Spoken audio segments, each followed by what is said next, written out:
Sudah ribuan tahun Mekah dan Madinah menjadi tujuan ziarah kaum muslimin dari seluruh dunia.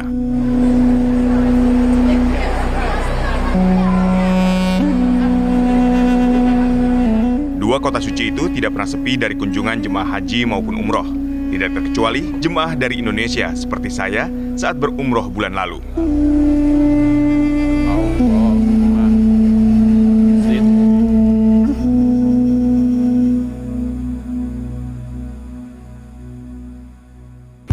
Hancur semua, pintu-pintunya didobrak ini buat.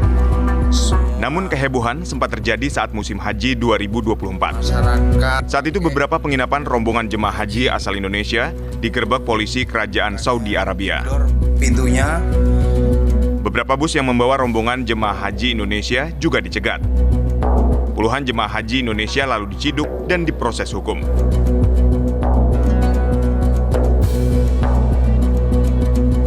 Puluhan jemaah haji asal Indonesia itu ternyata tidak mengantongi visa haji. Sebagian hanya berbekal visa kunjungan, sebagian lagi sudah melewati masa tinggal dan memakai visa umroh untuk haji. Repotnya sanksi pemerintah Saudi Arabia untuk pelanggaran keimigrasian ini sangat berat.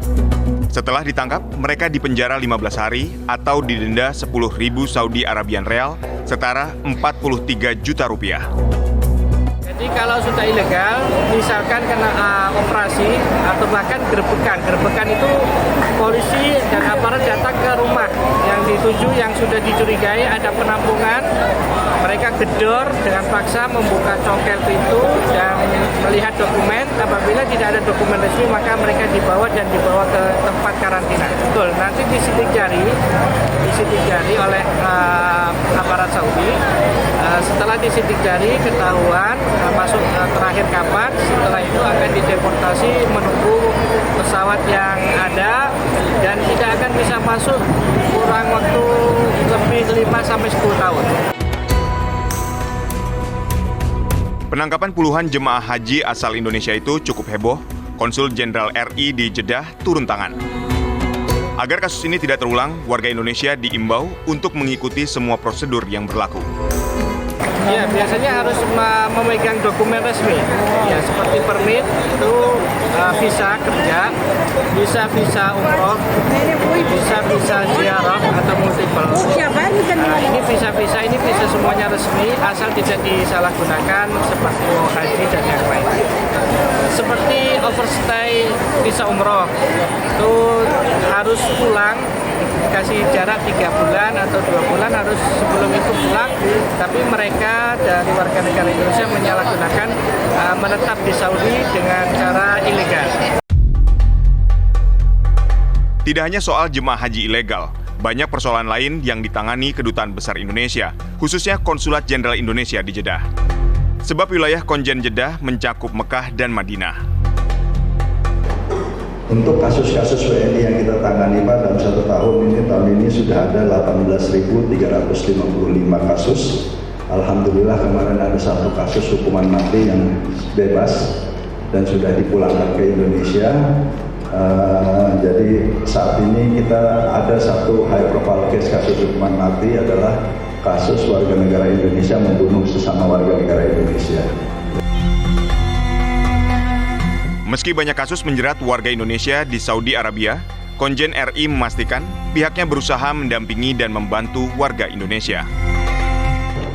Dan alhamdulillah hampir 80%-nya undocumented, tidak punya dokumen. Nah kalau yang di Riyadh dan di Makkah ya angkanya 300-an, semua mereka punya izin tinggal. Nah ini di Jeddah ini yang kita terus kucing-kucingan dengan pihak keamanan Arab Saudi. Saat berkunjung dan mendengar paparan Konjen RI di Jeddah, Ketua MPR Ahmad Muzani mengapresiasi langkah-langkah mereka.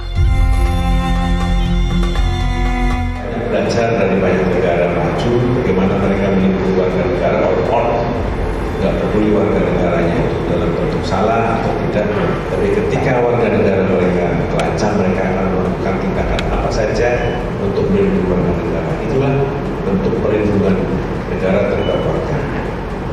Kita juga akan melakukan tindakan itu sebagai bentuk pembelaan kita kepada negara.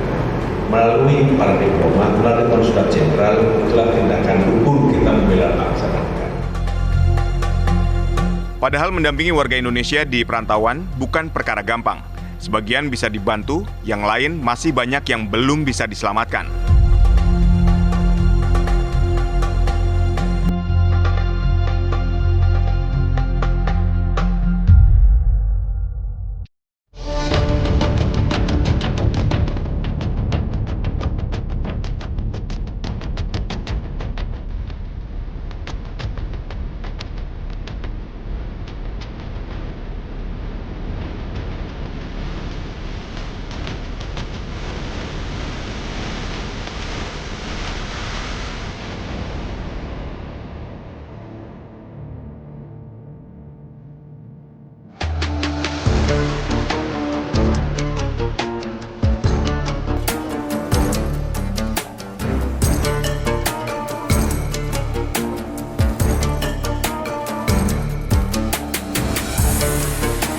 Berurusan hukum di negeri orang bukan perkara mudah. Kadang upaya Konsul Jenderal Indonesia di Jeddah membuahkan hasil. Salah satunya ketika tim hukum Konjen RI membebaskan HMM, seorang wanita warga Indonesia, dari hukuman mati. 18 tahun yang lalu, HMM ditangkap polisi Saudi. Perempuan itu dituduh membunuh suaminya sendiri, seorang warga Saudi. HMM lalu ditangkap dan diproses secara hukum. Hukuman kisos telah dijatuhkan kepada HMM. Total hingga bulan lalu, HMM telah menjalani hukuman selama 15 tahun penjara. Atas pendampingan hukum KJRI, HMM bebas setelah uang pengganti atau diat dibayarkan. Awal Desember lalu, HMM telah dipulangkan ke tanah air. Tugas daripada KJRI, perwakilan keluarga dalam memberikan perlindungan yang baik kepada warga negara Indonesia. Alhamdulillah kemarin ada satu kasus yang biasa kita sebut dengan high profile case. Kasus salah satu warga negara Indonesia yang terancam hukuman mati. Alhamdulillah berhasil bebas dan saat ini sudah pulang ke Indonesia. 2 minggu yang lalu kami diantar oleh KJRI Jeddah ke Indonesia dan diserahkan kepada keluarganya. HMM adalah satu contoh kasus yang berhasil ditangani Konjen Indonesia di Jeddah. Belasan orang masih menunggu pelaksanaan hukuman mati. Dalam 5 tahun terakhir, ratusan ribu warga Indonesia kesandung masalah hukum di Saudi Arabia. Sementara 18.000 warga Indonesia terjerat masalah hukum, imigrasi, dan ketenaga kerjaan dalam setahun ini. Warga negara Indonesia di Arab Saudi berdasarkan data imigrasi cukup besar bagi mereka yang memang datang ke Indonesia dengan visa umroh namun belum kembali sampai saat ini. Kalau data terakhir yang kami terima itu angkanya akumulasi dari sekian puluh tahun yang lalu ada di angka 100-an ribu orang. Persoalan yang banyak dihadapi adalah masalah ketenaga kerjaan. Banyak tenaga kerja wanita di Saudi Arabia yang gajinya tidak dibayar majikan. Perempuan-perempuan malang itulah yang saya temui bersama anggota MPR Himatul Aliyah di Konjen RI di Jeddah. Saya di shelter 2 tahun. Di Saudinya? Cuma 4 bulan. Baru 4 bulan. 5 tahun. Baru 6 bulan. Ada keinginan balik nggak? Konjen mengaku akan terus berupaya mendampingi warga Indonesia yang mengalami masalah hukum di Saudi Arabia. Dan di sini saudara ini karena dia kan ziarah kunjungan, jadi nggak ada perjanjian kerja. Jadi kalau misalnya dia 6 bulan, ada gaji belum dibayar, susah untuk kita tutup. Karena pasti ditanya perjanjian kerjanya apa yang Karena nggak bisa kan kerja di luar negeri menggunakan visa kalau mereka overstay, mereka di sini pemerintah sini tidak bisa mengeluarkan akta kelahiran. Jadi kita yang mengeluarkan surat kenal lahir. Kalau mereka pulang ke Indonesia, nanti surat kenal lahirnya bisa dikonvert ke akta kelahiran Indonesia. Selain pendampingan hukum, Konsul Jenderal Republik Indonesia di Jeddah juga menyediakan tempat perlindungan bagi warga yang kesandung masalah hukum dan ketenaga kerjaan, terutama para tenaga kerja wanita. Tadi apa yang sudah dilakukan oleh KJRI ini sudah luar biasa sebetulnya. Mereka menampung yang sedang bermasalah dan berusaha mencarikan penyelesaiannya. Tadi beberapa ada 9 orang yang juga bermasalah, sudah menunggu 2 tahun di sini kasusnya, tidak bisa pulang ke Indonesia. Tapi alhamdulillah saya dengar kabar baiknya mereka dipekerjakan oleh KBRI untuk bisa mereka ada kegiatan dan juga mendapatkan gaji bulanan. Tapi juga ada yang masih ada di dalam shelter, ada 28 orang yang masih menunggu kasusnya untuk diselesaikan. Bahkan katanya di dalam ada 2 balita yang karena mungkin ibunya kena kasus, jadi mereka ikut di dalam shelter.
Berbagai upaya dilakukan Konsulat Jenderal RI di Jeddah untuk membantu menyelesaikan masalah yang menimpa warga Indonesia di Saudi Arabia. Kita pahami bersama bahwa di Arab Saudi ini jumlah warga negara Indonesia sangat banyak dan ada dari beberapa mereka juga akhirnya melakukan pelanggaran hukum. Sebagaimana biasanya proses yang kita lakukan adalah melakukan pendampingan hukum, memastikan hak-hak hukum mereka terpenuhi. Jadi KJRI di sini bukan bertugas untuk membebaskan mereka, tetapi adalah bagaimana hak-hak hukum mereka terpenuhi sehingga proses hukum berjalan dengan baik. Selain pendampingan hukum, pihak Konjen juga mendampingi warga Indonesia yang ingin menyelesaikan masalah ketenagakerjaan mereka. Aturannya kalau paspor itu harus izinin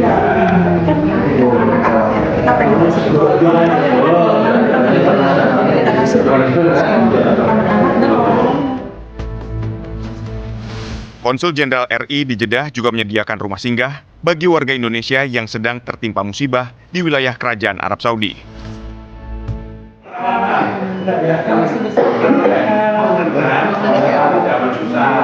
Ya, kita lihat shelternya. Masih jalan ya.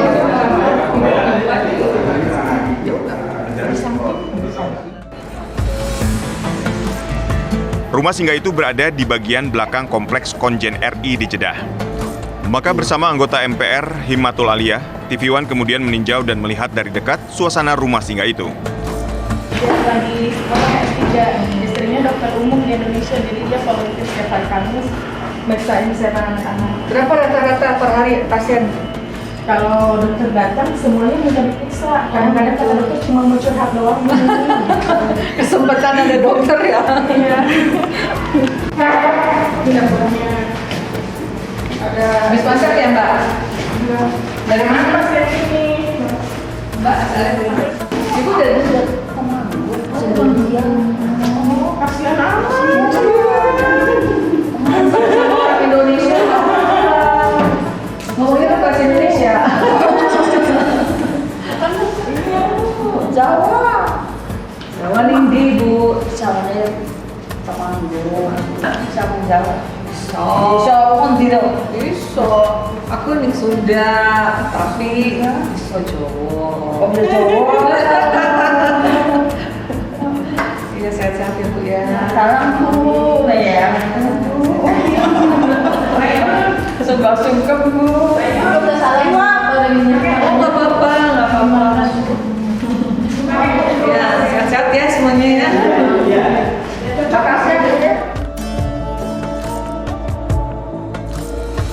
Di rumah singgah ini, para mantan tenaga kerja wanita asal Indonesia yang tersandung masalah hukum bisa sejenak melupakan masalahnya. Di sini mereka boleh memasak, mengikuti berbagai pelatihan, dan juga mengasuh bayi-bayi mereka yang memerlukan perawatan di tempat yang aman. Halo, assalamualaikum. Oh, itu berapa bulan? Hah? Ini berapa bulan? Anak siapa ini? Oh, cukup banget sih. Gendong yuk. Yuk. Mau gendong nggak? Saat ini tersedia sekitar 100 tempat tidur di rumah singgah Konjen Jeddah. Penghuninya sebagian besar mantan tenaga kerja wanita yang kesandung masalah ketenagakerjaan dan masalah hukum. Sekarang ada 28 orang, Pak. 4 diantaranya batita di bawah 3 tahun. Rata-rata kasus apa kalau ya? Rata-rata kasusnya kasus ketenagakerjaan, gaji tidak dibayar.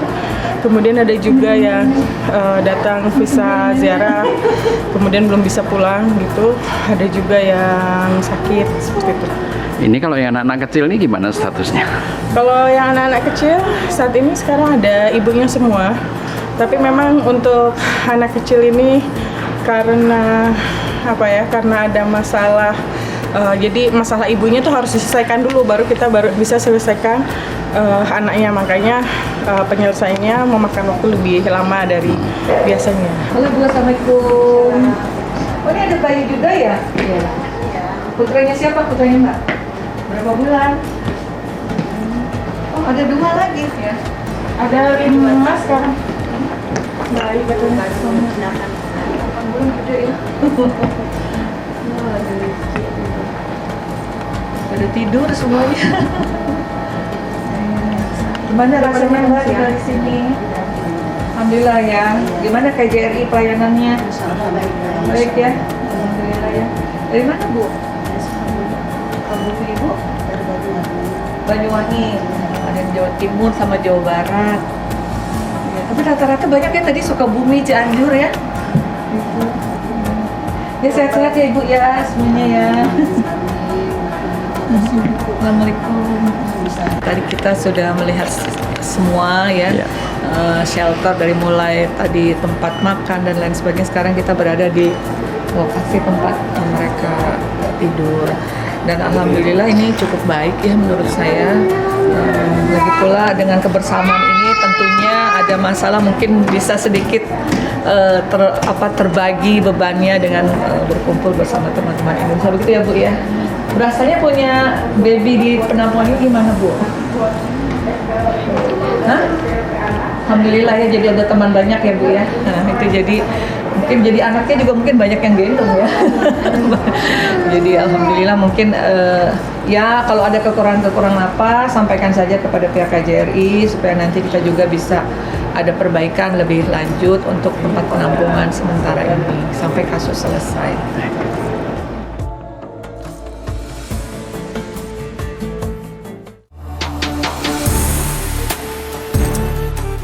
Sidak singkat kami ini tentu membawa harapan agar masalah yang menimpa warga Indonesia di Saudi Arabia ini bisa segera tertangani.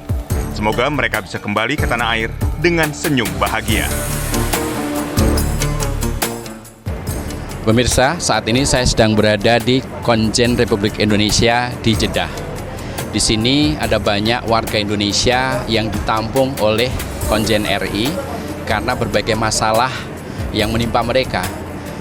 Kebanyakan yang ditampung di sini adalah warga Indonesia yang menjadi tenaga kerja wanita. Dan di sini paling banyak kasus-kasus yang menimpa mereka adalah kasus-kasus mereka tidak dibayar oleh majikan mereka. Ada juga soal paspor, ada juga soal izin tinggal dan sebagainya. Alhamdulillah di Konjen ini mereka ditampung dengan baik dan diberikan penampungan untuk mereka melanjutkan kehidupan mereka.